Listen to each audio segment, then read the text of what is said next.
Welcome back. Welcome back. This is Bay Honey with Raw Honey with Bay. I am pleased to have all of you watching, everybody watching. I am so grateful to be back, and I'm grateful to have this wonderful guest right here. I'm going to let the legend introduce himself. Awesome. Hey, everyone. I'm Dr. Louis Ordaz.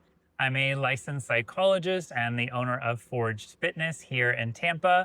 It's a private training studio, and we integrate both the physical and mental side of fitness here.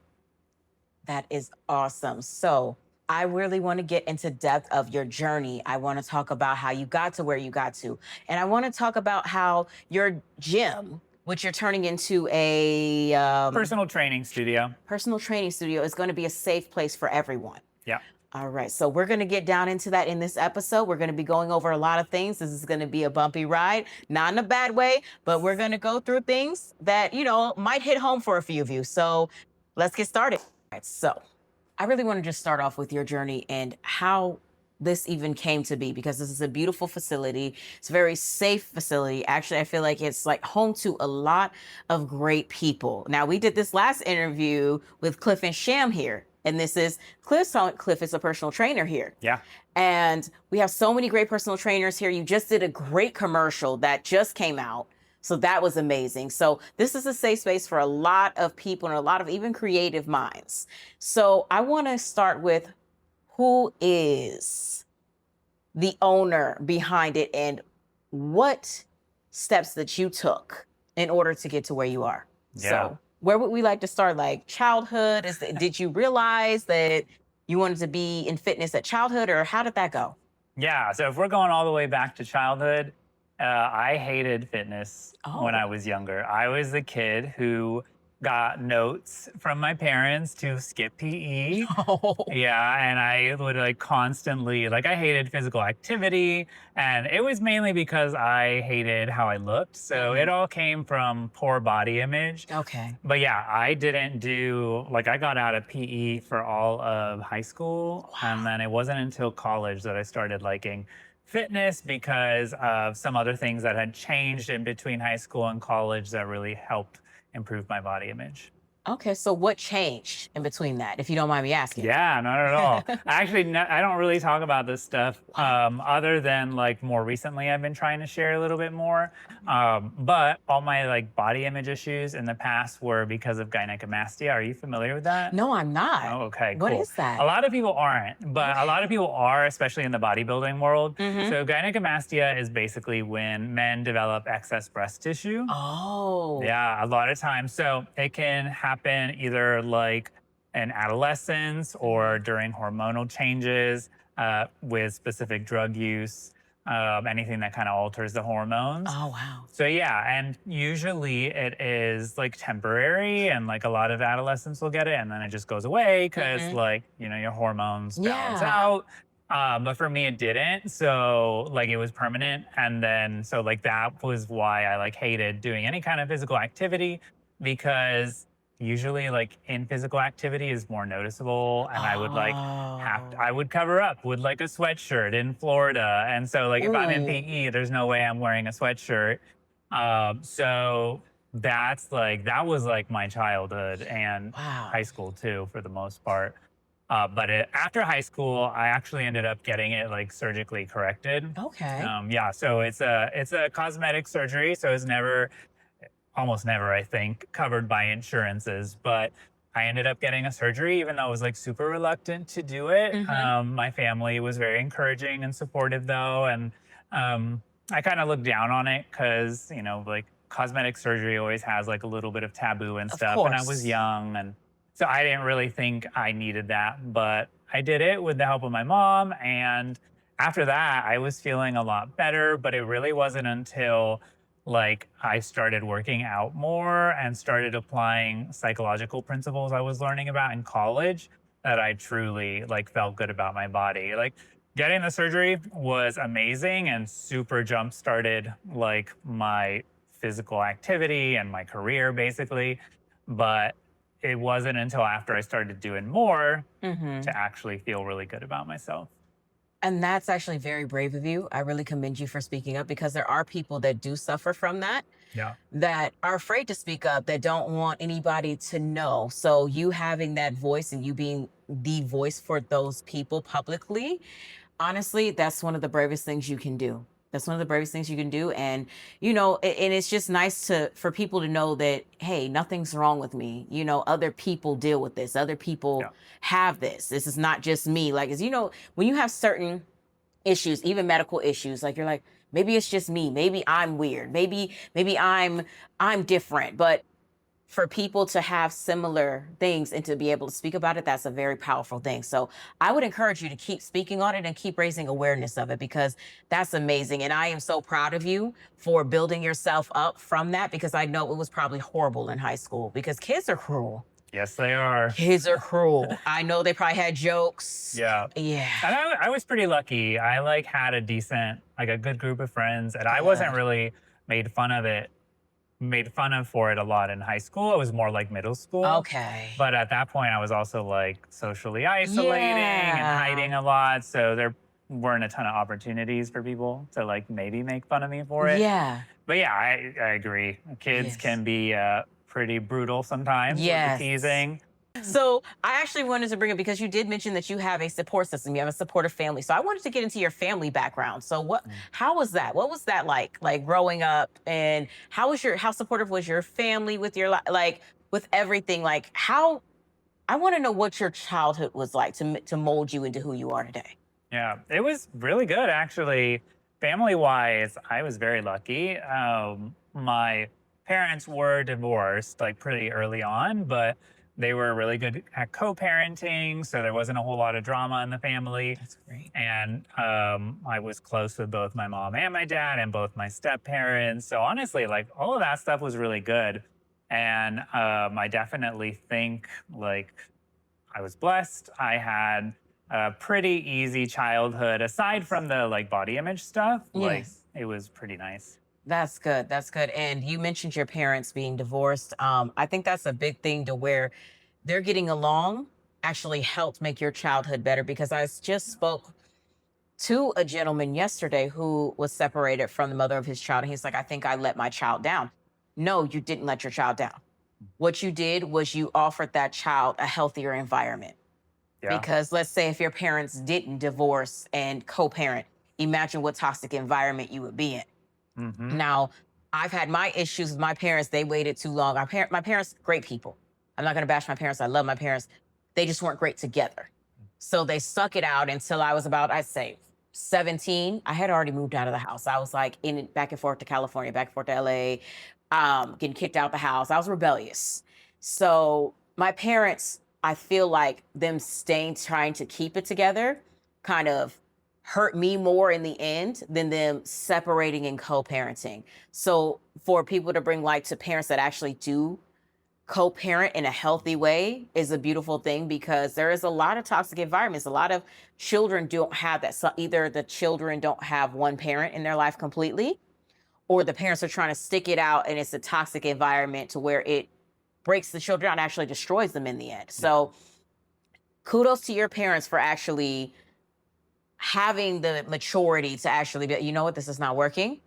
Let's just take care of our child, take care of our responsibility, and give that child the best life that they can. And that's the best that you can do as a parent, because as a parent, children are so sensitive and they absorb everything. Hmm. I have a little girl, she absorbs everything. We actually had to invest in a square jar about a couple weeks Okay. ago because my mouth is filthy. I grew up in a household where I was being cussed at all the time. And so I grew up cussing.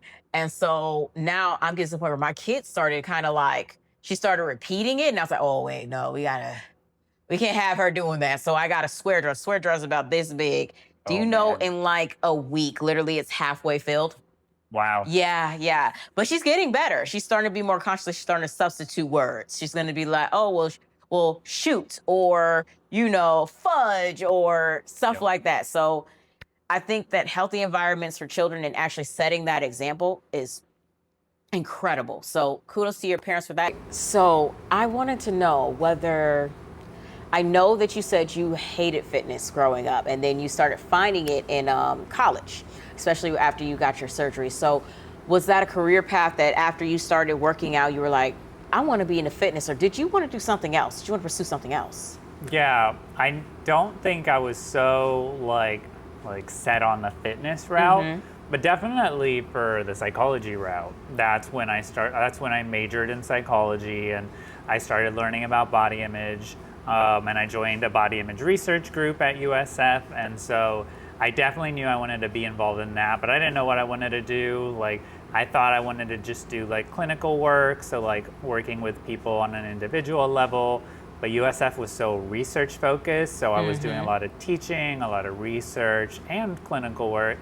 So I still hadn't figured out what I wanted to do until probably like my 3rd or 4th year of grad school. Oh, wow. Then I was like, I remember making a comment, because I used to do YouTube too for like fun and like to share some body image stuff. Yeah. But then I made a comment. I'm like, give me 5 years and I'm gonna have a gym, and I'm gonna open a gym, and it's gonna have mental health resources. And I wish I could find that comment to see if it was actually 5 years, but it certainly was probably close. So you spoke it into existence. Yeah. And that's a good thing. Like, when the tongue is a powerful thing, and I believe in that 100%. Whatever you speak over your life is going to happen. It's going to manifest itself. So if you say, oh, this isn't going to happen, or you're talking down on yourself, you're going to have it's not going to happen. Yeah. You're going to feel bad about yourself. But if you're like, oh, watch this, when you said the 5 years, look at you now. Look at this beautiful facility. Thank you. That was because you had faith and you spoke that into existence. Whatever a man speaketh, so shall it be. I mean, it's the Sunday, so I got to bring it in there. Go for it. But, you know, whatever a man speaketh, so shall it be. So honestly, with you speaking on it and speaking positively, that's going to be a big point of everybody. Everybody should speak positively over their life, over themselves. Because if you don't speak positively over yourself, then you're not going to get anywhere. And if you speak negatively over other people, you're definitely not going to get nowhere. You're just a hater, you know. But honestly, positivity, even if you're feeling bad, still speak that light, because your body doesn't know the difference. I learned that. I was researching some stuff.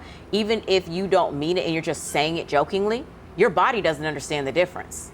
So you're speaking that over yourself. So I'd agree with that. Yeah. Language is very powerful. Very. Yeah.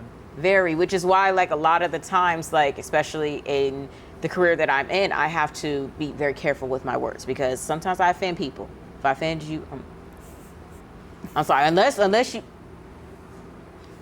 certain people, I said what I said. But most of the time, the language is a very powerful thing. So I appreciate you saying that. And also, I wanted to touch on, you said that you taught at the college. So how did you come about doing that?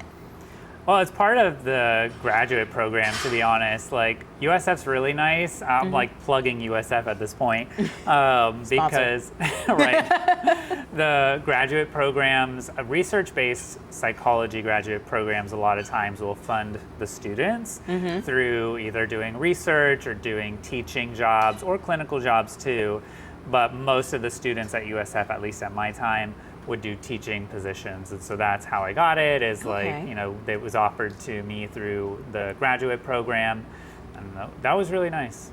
Okay. Yeah. That's awesome, because that's like, I heard you say it before in conversations. Like, let me bring that up, because there's a lot that we don't know about you, Dr. Lewis. There's a lot that we don't know. You're the man behind the building, and I feel like you kind of like, you kind of like, how can I say, you let other people have the shine, but I feel like you should kind of step into your light. Because I feel like you always, because I've noticed, even when I'm around, like, you kind of like, I'm just going to go to my, you know. But, go to my office. Yeah, but the thing is, it's like, you have a story, you have a journey, and you never know, your testimony, your journey could help somebody. So I feel like I'm going to actually challenge you to step more into your confidence, to step more into your light. Because I feel like once you do that, the possibilities are unlimited. Because I feel like there's a lot of unlocked potential there with you. And I feel like I'm one of those people that sees it in people. You just got to stop second guessing yourself. I feel like you do. Yeah, I mean, I kind of do. There's a little bit of doubt and stuff. I'm trying to work on that. I work a lot with clients with OCD, and OCD revolves, at least in some content areas, revolves around doubt very heavily. So, like, I try to put my own, I follow my own advice. How about that? Yeah. Trying. I mean, it's honestly, it's easier to say than do, because I give people advice all the time. But do I follow it sometimes? No. I'm telling people to do one thing and I'm not doing it. Yeah. Like, for years, I had told my friends to leave. Like, okay, so I'm a big thing with, like, I don't do cheaters. I don't do things like that. I was like, I tell my friends, if he cheats on you, leave him. Here I am in a toxic 6-year relationship, getting cheated on every day. And I'm just like, why am I not following my own advice? So it's best to follow here. Yeah. But I get it. It happens. It's hard to practice what you preach. You can say it, but doing it is another. And that's what I'm focusing on, because I want to base my brand off of authenticity, like transparency, and as far as really putting into, so that's a good thing. So I want to challenge you into really believing in yourself, because those doubts. Challenge accepted. Challenge accepted. Yeah. Okay, so we're going to check back with Dr. Lewis a year from now. We're going to check back and we're going to see where he's at. We're going to see where he's going to start putting himself out there more. You deserve the spotlight. You really do. And I want to, like, there's so many questions I want to ask, because I feel like people don't know too much. We know about the building. We know about what it offers. We know about everything. So what are some personal things that you would like the audience to know about you? Wow, that's so broad and such a loaded question. I say, like, give us 5 things. 5. 5 things. It can be anything, huh? Yeah, it could be literally anything. Well, 5 fun facts. I do. If you ever come to the facility, there's a ton of plushies here, because I do love Pokemon, and I have a lot of Pokemon plushies. What? And I do actually work a lot with kids in my practice, so it's kind of nice. So my office is a lot more fun than most people's offices, I would say. So you do plushies. That is awesome. So you're a Pokemon fan. Yeah, big Pokemon fan. Okay, so do you know the whole song? God. Do you know the theme song at least? I know some of it, yeah. You know the theme song? Yeah, and I don't know the what's the one where they rattle off all the Pokemon names? Yeah. I don't know that one for sure. But do you know the theme song? I know it. I want to hear it. I want to hear it. Let's go. Let's do it. Oh, man, I don't think I can sing right now. I like Pokemon too. So my brother was a big fan of Pokemon and Ninja Turtles. Ninja Turtles? I love Ninja Turtles. My partner really loves Ninja Turtles. Really? Yeah. Oh, man. Who's his favorite character?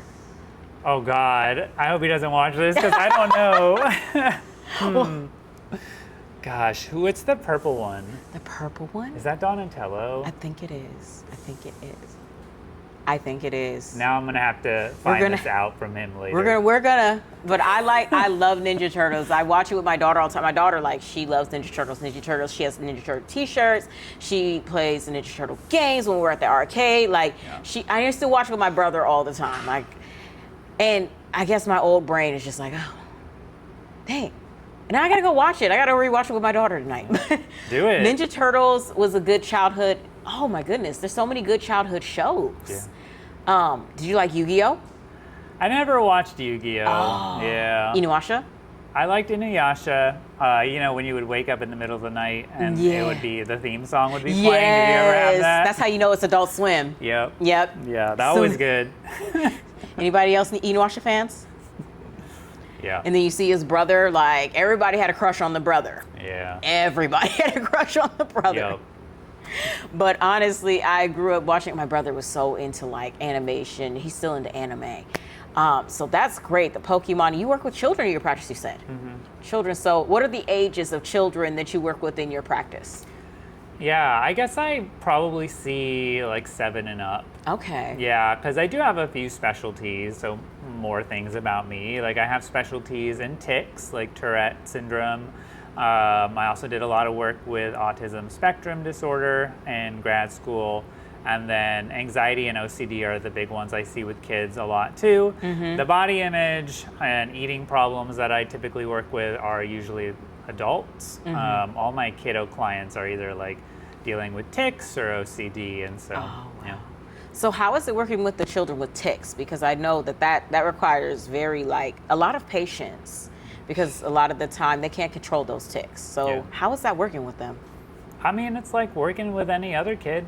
They're as long as they're motivated and like Okay. want to be there, it's really fun. Sometimes you get the patience is a good word because a lot of times the families come in and the parents kind of are more over it than the Yeah. kiddos, and that's usually the biggest hurdle is like if the kids don't care about the tics, which is great. Like honestly, Yeah. I like that Be when the yourself. kids, they're like, oh, I don't care, and they don't get teased. Like I love that, but then the parents sometimes will.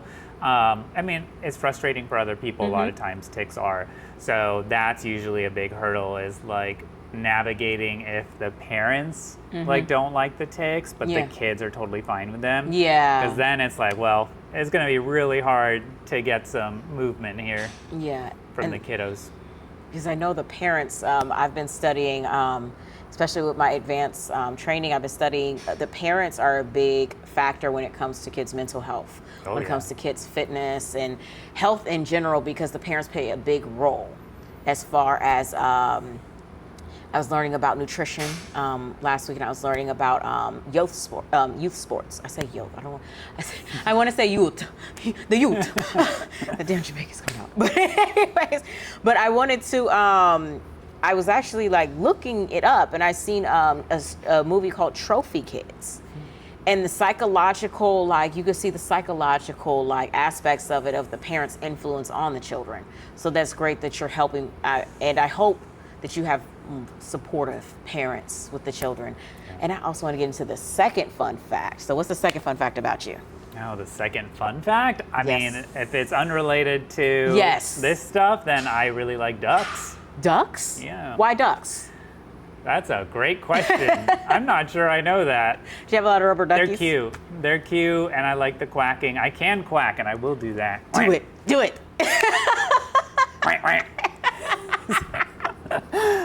Yeah.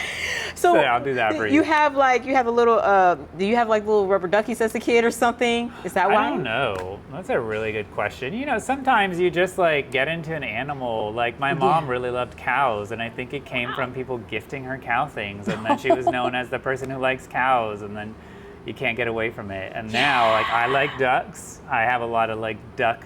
I got duck plushies. My office has like I think 3 pictures of ducks actually.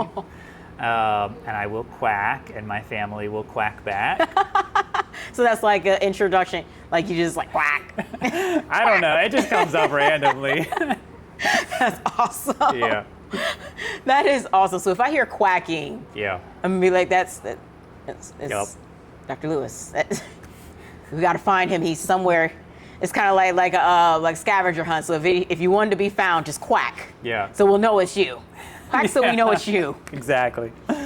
That's awesome because that is true with the animals. Mine is a lion.